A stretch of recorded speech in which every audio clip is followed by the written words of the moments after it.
Allohim, bizni dunyoga keltirgan, tunlari bedor o'tkazib tarbiya qilgan ota-onamizni o'zing panohingda asra. Ularning har bir nafasini ibodatga teng qilgin.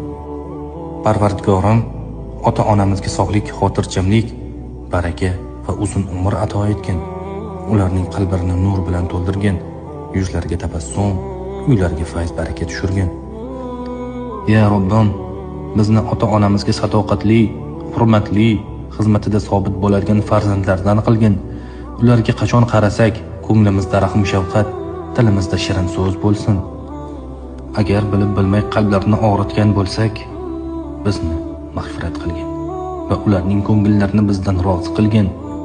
Allohim, ota-onamizni g'am tashvishlardan, kasalliklardan, har qanday balo ofatlardan asra. Ularni biz uchun bu dunyoda ham, oxiratda ham saodat manbai qilgin.